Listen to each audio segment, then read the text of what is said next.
ఎవరు వదలొద్దండి, ఎవరు మాట్లాడద్దండి. రెడీ.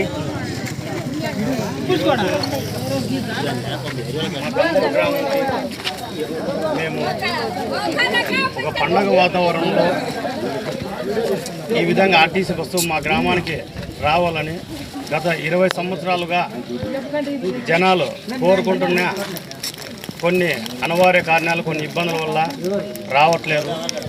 మా గ్రామానికి ప్రజలకు అది అవసరమని ప్రజలు మన ఉరవకొండ ఇన్ఛార్జ్ విశ్వేశ్వరరెడ్డి అన్నగారి దగ్గరికి పోయి విన్నవించుకోవడం జరిగింది. అలాగే ఆర్టీసీ చైర్మన్ మాల్యవంతం మంజుల అక్క పెన్నోబులేస్ అన్నగారు వాళ్ళ దగ్గర కూడా మేము విన్నవించుకోవడం జరిగింది.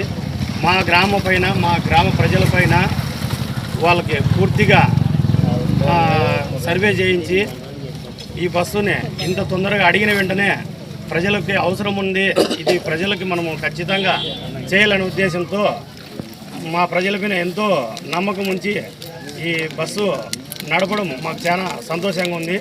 మా గ్రామ ప్రజలు అడిగిన వెంటనే చేసినందుకు గ్రామ ప్రజలందరూ నడిచి అక్కడి నుంచి హైవేలోకి పోయి ఆటోలకి బస్సులకి పోవడం జరిగింది. ఈ సందర్భం, ఈ కష్టాల్లో ఉన్నటువంటి ఇబ్బందుల్లో మేము విశ్వేశ్వరరెడ్డి అన్నగారితో విన్నవించుకోవడం జరిగింది. తర్వాత వాళ్ళు అక్కడికి ఆర్టీసీ బస్టాండ్లో మంజుల ఓబ్లేస్ గారిని కలవడం జరిగింది.